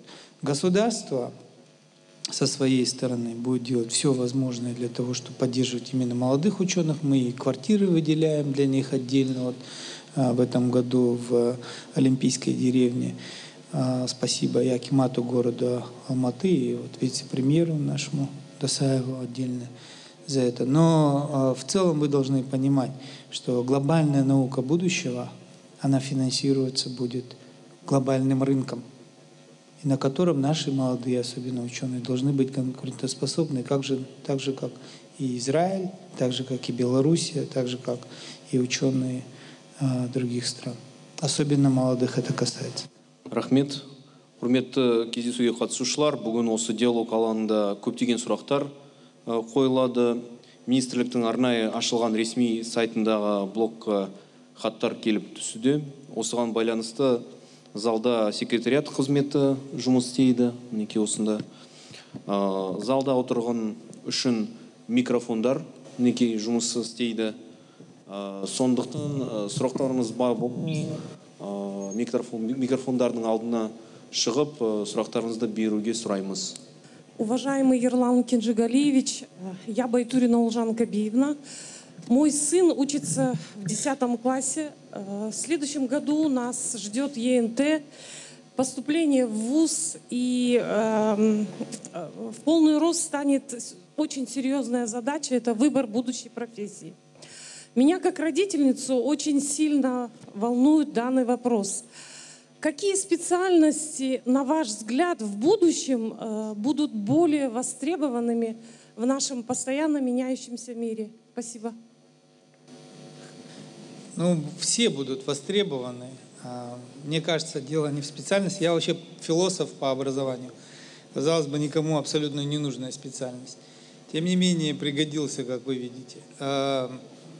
И особенно гуманитарные науки, к ним надо очень серьезно относиться, потому что дело даже не в направлении, а дело в глубине знаний своего предмета. Любой предмет будет пользоваться спросом, что стоматология, что философия, что психология, что железнодорожное строительство. Все на свете будет пользоваться спросом. Вопрос, насколько хорошо ты свой предмет знаешь, какое место там в рейтинге, там, условно говоря, студентов или ученых ты в своем предмете занимаешь. Поэтому я думаю, дело не в предмете, а дело в глубине знаний, насколько он будет обладать ими. Мы надеемся, что очень глубоко. Спасибо. Спасибо. Пожалуйста, первый микрофон. Саламатсыз ба? Менің есімім Сұлтанбай, осы Астана қаласында. Мен сұрақтан гөрі ұсыныс тәрізді менікі. Мынау қазір ғылым мен техниканың дамыған уақыты ғой. Жалпы мектептер, мен өзі 5 балам мектеп жасында сабаққа барып жүр. Сондықтан бұл маған өте қатысы бар мәселе. Бүкіл оқу программасы жалпы мектептерде негізінен бірдей ғой. Осы жөнінде министрліктің тарапынан мына телевидение каналдарында ма, әлде интернет каналдарында ма арнайы бір пәндерді оқытатын нелер программалар ашылса екен. Әр пәннен бір өте біліктілігі жоғары мұғалімдер жыл сайын әр сабақты өткізіп отырса. Сонда біздің мысалы, енді сіздер енді қазір мынау білім бағдарламасын өзгертіп жатсыздар. оның үстіне мұғалімдердің бәрін қайтадан аттестациядан өткізіп жатсыздар. Осы қиыншылық кезде үлкен оқу процесіне деген септігі тиер еді деген ойым бар еді. Сол ұсыныс менікі. Рахмет. Керемет ұсыныс. Қазір оны жасап отырмыз. Жаңа оқу жылынан бастап ол ашық университет деп айтылады. Оның қазіргі уақытта ол жұмыс істейтін сайт. Оның бірнеше бағыттары, сабақтары оған бәріне қойылған. Бірақ ол сабақтарды санын көтеру, ең алдымен екіншіден видео лекциялармен жабдықтау, үшіншіден оны бірінші сыныпқа дейін сол жерден бастау, ол жұмыстарымызды жалғастырып жатырмыз. Ол дайын болады. Ол өте жақсы ұсыныс. Сосын екінші бағыт ол интернет арқылы диджитал оқулықтарды жасау. Диджитал оқулық ол сайтта орналастырылған оқулық, бірақ оны оқығанда текстен, сосын тек қана мына сурет болмай, ол кішкентай видео лекция болады. 3-5 минуттық лекциясы, онда бала ең алдымен тексті оқып, сосын видео лекцияны көріп, ары қарай енді текстпен кетеді. Ол оқулықты қазір дайындап отырмыз. Оған бір уақыт керек, бірақ оны 2 жылдың ішінде бәрін дайындап, оны да балаларға беретін боламыз. Бұның енгізілу мерзімі жобамен қанша жыл деп ойлайсыз? Мынау ашық университет ол жаңа оқу жылынан бастап кетеді жұмысын. Мынау оқулықтар 23-інде бізде бірнеше компаниялар, соны жасаған компаниялар келеді. Мысалы, Америка штаттар құрамында 115 мың мектеп сол диджитал оқулықтармен қамтамасыз етілген бірыңғай сайттары бар. Бар оқулықтар сондай диджитал формаға өздері жасалған. Сол компаниялармен бірлесіп жұмыс істеп, біздің Назарбаев интеллектуалдық мектептер және білім инновация лицейлері олармен қазір бірлесіп жұмыстарын жасап отыр. 2 жылдың ішінде оны бітіретін боламыз. Рахмет. Және бір мәселе, қазақ тілінде интернетке кіріп оқушылардың оқулығын табудың өзі қиындық туғызады. Оқу құралдары орыс тілінде барлық нәрсе бар. Орыс тілінде интернеттен бәрін тауып оқуға болады. Ал қазақ тілін біз енді дамытамыз деп жатырмыз. Рухани жаңғырту болып жатыр. Сол жөнін енді қолға алсаңыздар. Қазақ тіліндегі оқу құралдарын дайындайтын компаниялар міндетті түрде электрондық нұсқасын қойып отырса ресурсқа. Рахмет. Ол 3 тілде болатын ашық университет, ол жұмыстарымызды жаңағына айтқанда оны жасаймыз. Рахмет. Екінші микрофон. Телеканал Алматы, Ерлан Кенжегалиевич, у меня сразу 3 вопроса, постараюсь быть кратким. Скажите, пожалуйста, вы, наверное, помните историю с гречкой вот в городе Алматы, со школьным питанием, когда общественники делали вот что-то в виде рейда, да, и им не понравилось школьное питание. Так вот, министерством ожидаются ли какие-то реформы в школьном питании? Это первый вопрос. А второй, можете сказать конкретно, сколько школ будет построено, чтобы избавиться от трехсменного обучения? И третий вопрос. Буквально несколько недель назад в главе государства презентовали 18 мировых вузовских бестселлеров и сказали, что они буквально скоро появятся на полках национальных государственных вузов. Скажите, пожалуйста, когда уже студенты смогут ознакомиться с этой литературой? Спасибо. Насчет гречки я не помню. Возможно, это было. Сейчас, конечно, концентрация питания в одном месте – это хорошее направление. Вот город Астана и Алматы, все города рассматривают строительство больших комбинатов детского питания в рамках ГЧП. Например, в Стамбуле один комбинат детского питания, по-моему, обслуживает в день 200 тысяч детей, кормит и детских садов, и школ. Конечно, и с точки зрения СЭС это удобно в одном месте контролировать или, допустим, там 7 тысяч мест контролировать ежедневно. То есть и уровень, и качество, и все это можно будет поддерживать. Но эту систему надо налаживать, это делается в рамках ГЧП. И вот именно вопросы финансовой свободы для школ и внедрения подушевого финансирования помогает школам аутсорсить питание, передавая его профессионалам. Не все школы одновременно с этим согласятся, потому что в любом случае сейчас спрос со школ, но вот эта работа, она ведется. Мы думаем, вообще школа должна учить, и компания или там какая комбинат детского питания должны кормить. Так было бы легче. Не везде это возможно сделать, только в крупных городах, но по этому пути, мне кажется, надо двигаться. Насчет внедрения единых стандартов питания, этот вопрос тоже нам часто задается. Мы с Министерством здравоохранения собираемся этот вопрос обсуждать вот буквально в течение следующих нескольких недель. Непростой вопрос, потому что в разных городах разные поставщики, разный уровень развития сельского хозяйства, там, требования родителей, требовательность родителей разная. Но этот вопрос поставлен, и мы его собираемся обсуждать сначала с Минздравом, потом с родительской общественностью, с директорами школ по единым стандартам питания для всех школ.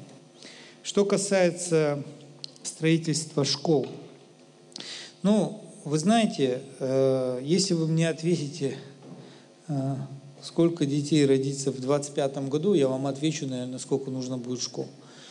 Зависит от прироста. Или если вы мне ответите, сколько людей переедет в Астану в 2025 году, я вам, наверное, отвечу, сколько нужно будет школ в городе Астане.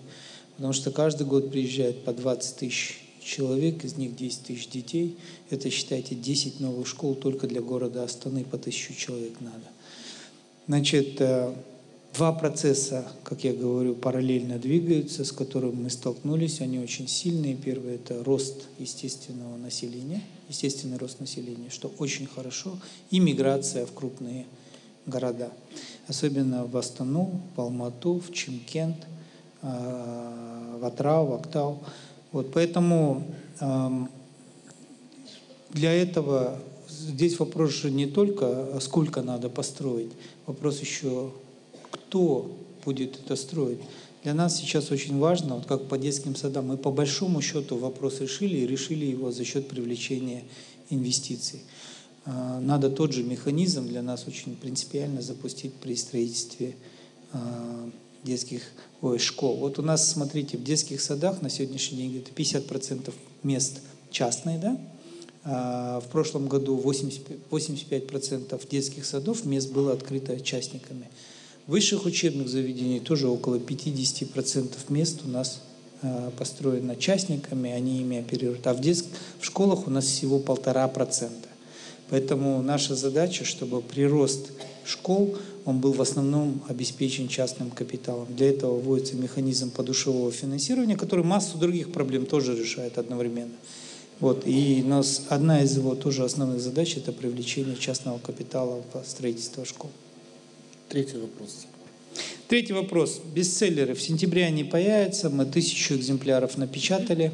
Вообще планируется напечатать по 10 тысяч и раздать их вузами. Мы вот уже первые экземпляры начали раздавать. В общем-то, к 1 сентября все вузы будут обеспечены, восстанавливаться гуманитарные кафедры. В рамках пилота в некоторых вузах в этом году начнется уже преподавание. Мы готовим видеолекции одновременно от авторов, чтобы нашему ППС было легче освоить психологию, философию, социологию, новый маркетинг и так далее, и уже преподавать по новым учебникам. Но вот к 1 сентября у нас основное количество вузов будет, эти учебники будут доставлены. Обеспечены они будут тогда, когда будут напечатаны на латинице, где-то в 2021-2022 годах. Рахмет. Уважаемые коллеги, работает у нас секретариат. По интернету тоже можно было бы задать вопросы. Секретариат, у вас есть вопросы, да? Пожалуйста. Интернеттен келіп түскен сұрақ. Құрметті министр мырза, жоғары оқу орындарында 3 тілде сабақ беретін мамандарды дайындаудағы тілдерді жетік меңгерту бағытында қандай өзгерістер енгізілмек? Это педагогикалық университеттерде ғой. Қазіргі уақытта бізде 2000-дай балалар оқып жатыр ағылшын тілінде. Оларға жаңа 10 программаларымызды дайындадық.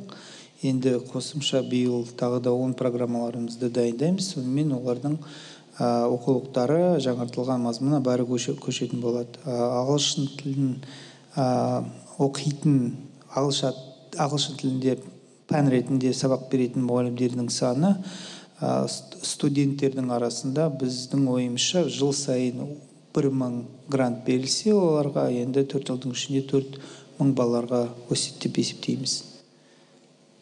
Бірақ программаларымыз 20 жаңа программаларымыз болады. Биыл оны бәрін енгізетін боламыз. В социальной сети Facebook. Ерлан Кинжалиевич, мой сын занимается хоккеем, постоянно участвует в спортивных соревнованиях. Ему нравится больше ходить на тренировки, чем на уроки. Вот у меня вопрос. Может ли министерство принять меры об освобождении таких детей от уроков физкультуры? Очень хороший вопрос. Мой сын тоже играет в хоккей. 6 раз в неделю тренируется. И вчера у нас был очень длинный разговор по телефону с заместителем министра культуры и спорта Сахеном Мусайбековым, который говорит, нельзя освобождать, а мы говорим, надо. Если он занимается более чем 3 часа в неделю основным видом спорта, будь то теннис, хоккей, футбол или баскетбол. Значит, мы договорились, у нас этот проект приказа совместного готов, мы его запустили на согласование с другими министерствами, но поскольку у нас с Министерством культуры и спорта были, надо более глубоко понять, мы договорились провести общественные слушания по этому вопросу, которые пройдут на следующей неделе. Вы, пожалуйста, туда приходите и выскажите свое мнение, потому что тут мнения немного разделились. С нашей точки зрения, если студент-спортсмен, будущий спортсмен, занимается профессионально в секции более 3 раз в неделю, то его можно освободить от занятий физкультуры в школе. Но есть и другие мнения, что это приведет к тому, что секции будут печатать справки, есть такой риск, что нет единой базы данных секции, есть такой риск, когда мы ее наладим. То есть они много этих вопросов поднимают, поэтому на общественных слушаниях мы давайте все эти вопросы поднимем, обсудим, и если мы правильно все обсудили, у нас хорошая система, понятная для всех и приемлемая, тогда мы готовы такой приказ уже принять в следующем месяце. Еще вопрос по интернету, потом первый микрофон. Уважаемый Ерлан Кинжигалиевич, я учитель школы номер 5 города Тайынша Северо-Казахстанской области. Позвольте в первую очередь поблагодарить вас за парад детских оркестров и ансамблей. Наши дети смотрели его по телевизору, и парад им очень понравился. Могут ли сельские школы принимать участие в городских парадах? Ну да, это вообще парад, я думаю, одно из таких ярких событий сейчас стал в жизни ребенка. Идея была еще до Регины Нурсултановны, когда она была вице-премьером, мы тогда провели первый парад, было немногим более, по-моему, 10 тысяч человек. В следующем параде участвовало 100 тысяч человек. В этом году планируется около, по-моему, 500 000, да? Около 500 000 детей в областных центрах, в поселках городского типа и, по-моему, в селах. То есть там ограничений нет. Я думаю, всем детям приятно выйти, красиво одеться, пройтись с флагами, с речевками, играть на инструментах. Поэтому их лишать такой радости ни в коем случае нельзя. Мы готовы со своей стороны сделать все возможное, чтобы этот парад получил действительно национальный масштаб. Школа в селах можно проводить, нужно проводить. Рахмет, пожалуйста, первый микрофон. Если есть в регионах, пожалуйста, тоже приготовьтесь. Добрый день, Данара Жуманова, телеканал КТК. У меня 2 вопроса. Не так давно депутаты выражали свое недовольство тем, что Министерство образования и науки просит большие суммы на социологические исследования. Хотелось бы узнать вашу позицию по этому поводу. Будут ли сокращены эти суммы? И вытекающий отсюда вопрос, скажите, какие наиболее дорогие социологические исследования, вы говорили, по-моему, Рухани Жангару и по латинице, да? Хотелось бы узнать, какая существенная польза для нас, населения, будет от этих исследований миллиардных? И второй вопрос по законопроекту, который вы представили сегодня в Мажилисе. Один из моментов — это казахстанским вузам могут дать право определять стоимость обучения. Скажите, будут ли обозначены пределы минимума и максимума? Два хороших и профессионально заданных вопроса. Значит, что касается исследований, пока мы сумм менять не планируем. Мы считаем, что исследования, которые были озвучены, нам абсолютно нужны. Часть из них направлена на наше участие в комитетах по ОСР. Мы делаем оценку нашей образовательной системы в сравнении с другими странами. Это по PISA, TIMSS, PIRLS и так далее. И все развитые страны ОСР делают такие исследования для того, чтобы понять, как их система образования, на которую тратится, слава богу, в год 1,5 триллиона тенге, сходится с системами образования других стран. То есть это менее 0,01% от того, что тратится на нашу систему образования. Для того, чтобы правильно делать решения в том, как тратятся эти 1,5 триллиона тенге, я думаю, имеет смысл тратить те средства, которые предусмотрены по программе TIMSS, PISA и PIRLS. Второе направление, тоже очень для нас важное, оно связано с переходом на латиницу. Как вы знаете, это не только по затратности мы даже не можем сейчас говорить, но это важный национальный проект. Для этого подготовительная работа, а именно аналитическая работа, предельно важна. Например, у нас большая работа проводится со стороны терминологической комиссии, какие термины у нас будут, будет ли двойное использование терминов, какие в терминах международных будут окончания, какие термины будут заводиться без перевода, какие с переводами. То есть здесь тоже ошибаться, в общем-то, нежелательно. И те средства, которые будут потрачены именно на аналитическую работу по переходу на латиницу, в будущем нам сэкономят действительно, как вы говорите, десятки миллиардов тенге. Значит, правильно депутаты задали вопрос с нашей точки зрения. С того момента мы связались с счетным комитетом, выслали им все наши программы и договорились на следующей неделе провести совместное заседание и объяснить индикаторы, которых мы пытаемся достигнуть с точки зрения наших социологических и научных исследований, почему мы их проводим, почему их стоимость такая. И заранее, до того, как мы начнем тратить средства на исследования, показать им, и если нужно, если будут вопросы со стороны счетного комитета, мы тогда готовы внести соответствующие изменения. Эта работа абсолютно открытая. Мы по результатам ее, как мы будем докладываться депутатам, так и счетный комитет сам отдельно будет докладываться депутатам. Для нас очень важно, чтобы все наши действия были изначально прозрачные. Мы могли и депутатам, и любому человеку, счетному комитету сказать, вот столько мы собираемся потратить, вот на что, вот чего мы достигнем, потратив такие суммы. Значит, что касается установления стоимости, у нас полстраны считает, что стоимость высшего образования слишком высокая, полстраны считает, что стоимость образования слишком низкая. Поэтому с нашей точки зрения дать возможность вузам самим определять, какова будет у них стоимость образования, это шаг абсолютно правильный. И лимиты, естественно, будут установлены, но они устанавливаются косвенным способом, количеством площадей на одного студента, количеством затрат учебников на одного студента, количеством педагогов на одного студента, квалификационными требованиями. То есть у нас есть КВТ, требования каждому вузу, при выполнении которых, естественно, ниже какой-то суммы ты опускаться просто экономически не сможешь. Вот. Но в целом мы думаем, что произойдет в известной степени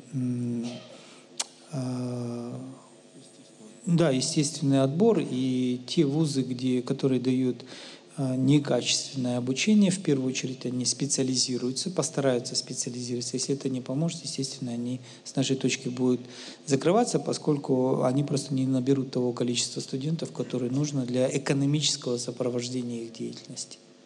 Ну, то есть максимума не прописано в законопроекте, цифры нет такой, да? Максимумов не. Ну, и оно и сейчас не прописано, потому что у нас есть вузы с достаточно серьезными ценами на обучение. Спасибо. Второй микрофон, пожалуйста. Добрый день, Ерлан Кенжегалиевич. Меня зовут Сергей Сек. Я директор проекта «Образование будущего». Одна из задач цифровизации — это увеличение рабочих мест в Казахстане. Но, как мы с вами знаем, цифровизация зачастую приводит к снижению рабочих мест за счет роботизации. Алгоритмы и роботы, они вытесняют людей. И как с учетом этого вызова вы видите трансформацию системы образования в Казахстане и с учетом глобальной конкуренции на рынке труда и конкуренции среди бизнесов? Спасибо. Хороший вопрос. Сама по себе, конечно, цифровизация, она единственное, что дает увеличение рабочих мест, это повышение интеллекта нации в целом, которые позволяют создавать новые компании, и эти новые компании позволяют создавать новые рабочие места, открывая и развивая новые рынки или отвоевывая эти рынки у наших конкурентов. Это, в принципе, классическая экономическая формула. Поэтому, вкладывая в высшее образование, мы не только создаем рабочих или будущих служащих, мы еще должны создавать будущих бизнесменов, которые будут открывать компании, которые будут замещать импорт, которые будут предлагать транспортные услуги, которые будут создавать продукты, которые мы можем продавать на сопредельных рынках, которые могут привозить сюда студентов и здесь их обучать, которые могут сюда привозить людей, их лечить, консультировать и так далее, и так далее, и так далее. То есть вот вся реформа высшего и среднего образования у нас направлена на достижение вот этих целей создания интеллектуальной нации, не только знающей, но и способной быстро обучаться, знающей много языков, понимающей новые рынки, обладающей навыками создания предприятий. Поэтому и у нас и предпринимательское образование практически обязательно, IT-образование во всех университетах внедряется, английский язык во всех университетах внедряется, самые современные учебники мы туда переводим, даем самые современные образовательные программы, устраиваем конкуренцию между высшими учебными заведениями. Вся эта работа именно на это направлена, создание людей, способных создавать рабочие места. Это основное. Сама по себе все остальное — это уже приложение к этому основному, так сказать, посылу. Пожалуйста, еще раз второй микрофон, если кто-то есть. Алимова Зайра Силхановна, заместитель директора средней школы номер 37. Уважаемый господин министр, как оплачиваются часы замены временно отсутствующего учителя в классах, перешедших на обновленное содержание? Спасибо. Технический вопрос, по-моему, мы платим. Я вот попрошу Шолпан Танатовну, она точно знает. Замена основного работника осуществляется, все часы оплачиваются согласно обновленного содержания образования 30%. Доплаты тоже замещающему учителю предполагаются. На замещение этих расходов с республиканского бюджета во все области предусмотрены средства. Спасибо. Рахмет. То есть полностью оплачивается. Я так понимаю. Первый микрофон, пожалуйста. Құрметті министр, Жамбыл облысы білім және ғылым қызметкерлері кәсіподағының облыстық ұйымының төрағасы Ерұлан Мағзымбеков. Біздің сұрағымыз біріншіден осындай форматта кездесу мүмкіндігіне рахмет. Енді мұғалімдердің жалпы білім саласының жалақысына мәселесі екі сұрақ. Біріншісі 2016 жылдан бастап қолданысқа енген еңбекақы төлеудің жаңа моделінде біздің пән бірлестіктері циклдік комиссияларға 25% қосымша ақы қалып қойды. Ол жұмыс министрліктің тиісті бұйрығымен бекітілген арнайы қағидаттар бар. Ол жұмысты қалай жүргізу тәртібі бар, талаптары бар, құжаттамасы бар, бірақ қосымша ақы жасалмайды. Сол заңнамалық негізде шешу мүмкіндігі бар ма, қаралып жатыр ма? Өйткені біз ұжымдық шарттар арқылы бұл мәселені жергілікті жерде облыста шешіп жатырмыз, бірақ көптеген кедергілер болып жатады. Екінші сұрақ. Назарбаев зияткерлік мектептерінің бағдарламасы бойынша деңгейлік курстардан өткен біздің әріптестеріміз, бұл да 2016 жылдың 1 қаңтарына дейінгі оқыған біздің әріптестеріміз тиісінше 30-70-100% қосымша төлемдер алып жатыр. 2016 жылдан 1 қаңтарынан кейінгі алғандар бұл төлем тоқтатылған. Осы қазіргі уақытта бірдей жұмыс көлемі бар. Осы ұстаздардың ортасында, мұғалімдердің ортасында осындай бір сәл түсініспеушіліктер бар, әртүрлі пікірлер бар. Осы мәселені қарау жоспарда бар ма? Үшінші мәселе, осы төлем алатындардың өздерінің заңнамалық негізде 18 сағатпен ғана мөлшерлі апталық оқу жүктемесіне шектеліп қойғандығы. Және соңғы бұл енді жұмыс беруші мекеменің басшыларының сұрақтары кәсіподақ мүшесі ретінде бізге қайырылған. Қазіргі уақытта мынау педагогикалық қызметкерлердің жалақысын көтеру мәселесі туралы жақсы бастамалар. Біз оны қуана қолдаймыз. Түсіндіру насихаттарын жұмыс істеп жатырмыз, бірақ мекеменің басшыларының өздерінің және осы педагогикалық қызметті білім саласын қамтамасыз ететін қосалқы қызметтің мамандарының жалақысына қосымшалар енгізілу туралы, яғни жалақысын көтеру мәселелері сәл назардан тыс қалып қойып жатыр. Яғни мектептегі мұғалім әрине негізгі тұлға, бірақ ол білім саласын тек қана мұғалім ғана атқармайды ғой. Мекеменің басшысының өзі қазіргі кезде 1,5-2 есеге дейін жалақысы төмен болып қалып жатыр. Осындай бізде жергілікті жерде мекеме басшыларының тарапынан ұсыныстар бар. Рахмет. Оны бәрін сұрақтарыңызға рахмет, оны бәрін түсініп отырмыз. Қазір біз ең алдымен мынандай ірі проблемаларымызды шешіп, бар мұғалімдер жаңартылған мазмұнға көшетін мұғалімдерге 30%-ға айлықтарын көтеріп, ары қарай енді тестілеу режиміне оны дайындап, үлкен ірі проблемаларымызды шешіп, енді сондай нақты ұсыныстарға назар аударып, енді сол проблемаларды талқылауға түстік. Оның ішінде 18 сағаттары бар. Менің ойымша ол дұрыс емес. Енді жаңартылған мазмұнына 27 сағат берсең, оның бәрі 27 сағат төлену керек. Бірақ оны тек қана біз бір министрлік емес, оны үкімет шешу керек. Ол сұрақты біз көтердік, оны талқылап жатырмыз. Ол өзінің шешімін табады деп есептейміз. Сонымен қатар директорлар бар, завучтер, методистер, психологтар, кешке мектептердің беретін сабақ беретін мұғалімдер бар. Соның бәрін қазір бір группа арқылы оны талқылап, ұсыныстарымызды енгізіп, қаржы министрлігімен келісіп, сосын оның бәрін шешетін боламыз. Оған бір кішкене уақыт керек болады. 25% қосымша ақы пән бірлестіктерінің жетекшілігі үшін үлкен мәселе заңнамадан тысқары қалып қойған. Негізі қазақстандық, біздің жалпы Қазақстанда еңбекақы төлеуге байланысты 11.93-ге өзгерістер енгізілген кезде базалық оклад қалыптастырылды барлық салалар бойынша.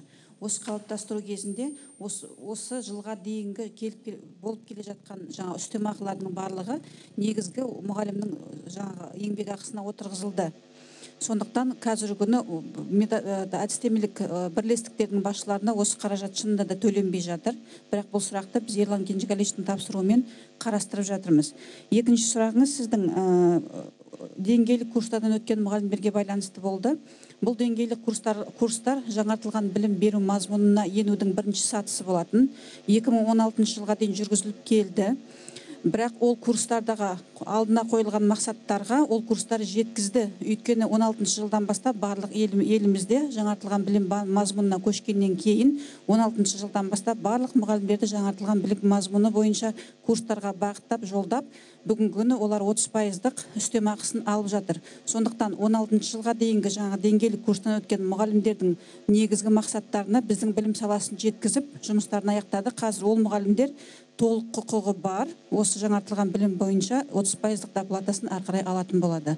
Осындай жүйелі түрде министрліктің тарапынан жасалып келетқан жұмыс, ары қарайға да жаңартылған білім мазмұнын енгізу биыл 78% мұғалімдер өтеді деп отырмыз. Келесі жылда 75 мың мұғалімді өткізу жоспарланған. Ол аяқталғаннан кейін ары қарайға жоспарлар да осы білімнің дамуына байланысты курстардың даму жүйесі қатармен жүргізіліп отыратын болады. Рахмет. Екінші осыдан туындайтын тағы бір ұсыныс ретінде мекеменің басшылары кеңес өкімет тұсында 9 сағатқа дейін педагогикалық қызметпен айналысу мүмкіндігі берілген заңнамалық негізде. Қазір бұл мәселе жоқ, заңнамалық негізде көзделмеген, бірақ ол беріп жатыр. Бірақ кейбір мынау қаржы мәселелерін тексеру органдарының тарапынан келгенде мектептің басшысына, оның орынбасарына 9 сағатқа дейін сағат беру заңсыз, ол совмещение деп қарастырады деген түсінікпіз. Оны нормативтік деңгейде назарларыңызда болса осыны шешу. Рахмет. Оны білеміз, қарастырып отырмыз. Екінші микрофон. Здравствуйте, Сабина Таргаева, журналист, корреспондент телеканала Хабар-24. 3 вопроса у меня из разных областей. Первый относительно ЕНТ. Вы говорили, что возможно будет сдавать ЕНТ на английском языке. Скажите, для чего это и абитуриентам, которые будут сдавать ЕНТ на иностранном языке, есть ли у них какие-то привилегии, да? Второй вопрос относительно скандального отчисления студентов в медицинском университете Астана. Как нам объяснили в ректорате вуза, до сегодняшнего момента ни один вуз в нашей стране не имеет доступа в базу данных IELTS, поэтому не имеет возможности проверить подлинность этих сертификатов. Какая работа проводится в этом направлении, чтобы в дальнейшем избежать таких громких инцидентов? Кроме того, насколько я знаю, Министерством образования и науки предлагалось ввести надбавку преподавателям, у которых есть этот сертификат. То есть как директора школ будут проверять данные сертификаты.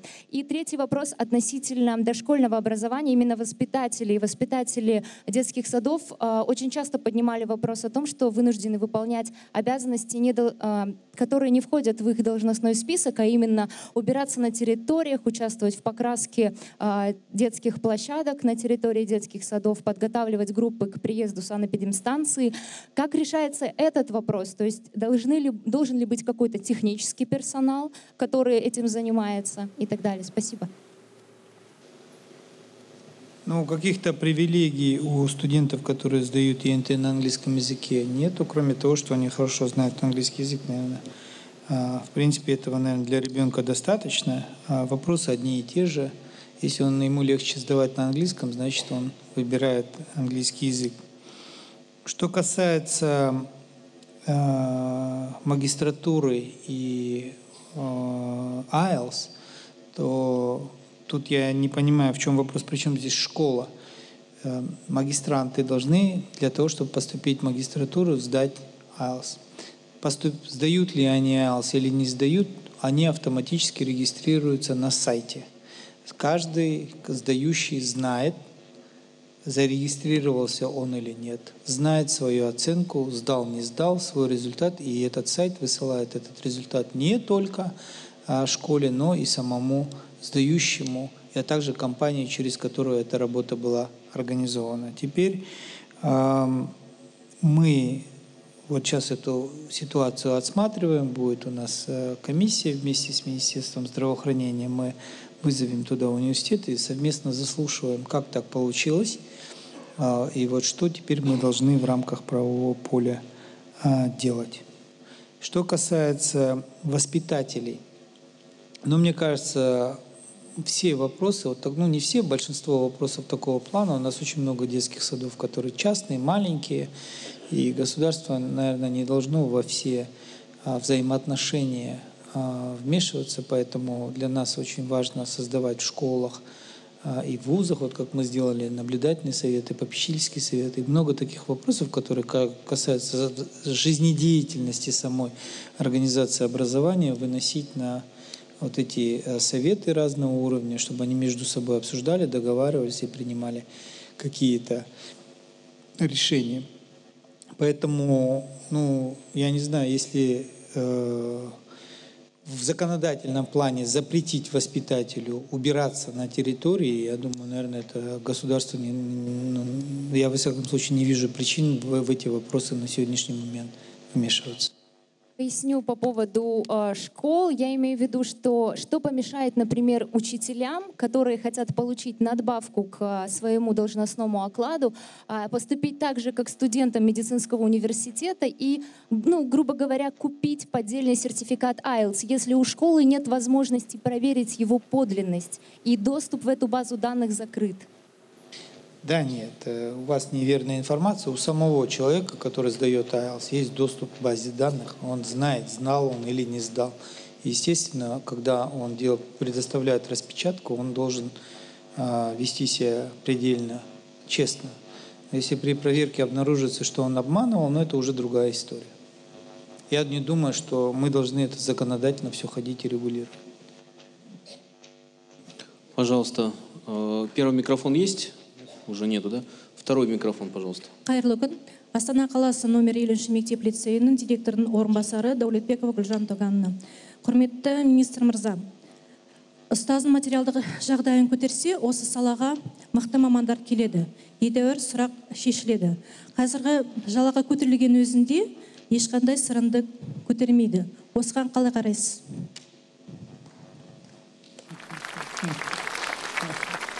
Сонда айлықтары қанша болу дейсіз?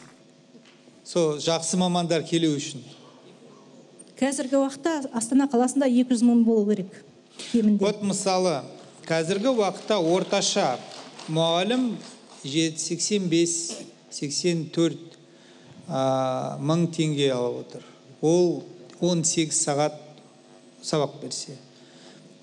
Енді жаңартылған мазмұнына көшсе 30% қосымша, где-то 25 мың теңге, 107 мың теңге шығып отырмыз. Ары қарай енді тестілеу режимінен өтіп, қосымша 30-35 мың теңге алуға болады, да? Дұрыс қой. Екінші категория, бірінші категорияға көшсе. Значит, ол уже где-то 145 мың теңгеге келіп отырмыз. Ағылшын тіліне көшсе, қосымша 35 мың теңге, 180 мың теңге келдік қой. Ары қарай енді 1,5 ставка алып отырса, міне сіздерге 200 мыңнан астам қаражат. Ол өзіміздің, ол может быть дұрыс емес, бірақ өзіміздің себебі бойынша. Үкімет өзі әрине елбасымызға үлкен рахмет, жағдайын жасап отыр, бірақ жаңа 5 басымдар толығымен енгізілсе, ол толығымен бар мұғалімдерге жаңартылған мазмұнына ақша беріп отырмыз. 45-60% мұғалімдер жаңа системаға көшіп ақшасын алып отыр. Колледждерді жататын орындарын салдық. Ары қарай 20 мың грант жыл сайын бөлінгенде 80 мың грант болады ғой 4 жылдың ішінде. Оны барын толығымен қаржыландыру үшін 190 мың миллиард теңге қосымша республикалық бюджеттен төленетін болады. 190 мың миллиард теңге. Ол аз ақша емес. Біз қай жерден оны алып отырмыз? Бізде тек қана мұғалімдер емес, бізде денсаулық врачтарымыз бар, пожарниктер бар, бәріне қосымша ақша бәрі сұрап отыр. Сонымен біз қазіргі уақытта ең алдымен осы жұмыстарымызды бітіріп, оның нәтижесін көрсетіп, ары қарай сонда қосымша сұрақтарды қоюға болатын мүмкіндігіміз бар. Рахмет. Бірінші микрофон. Уважаемый Ерлан Кенжегалиевич, я студент, учусь на журналиста. В наше время высшее образование, полученное за границей, считается признаком престижа и гарантием профессионализма. Хотела бы узнать ваше мнение. Какую страну вы посоветуете для обучения так, чтобы обеспечить себе светлое будущее и, конечно же, девушкам удачно выйти замуж?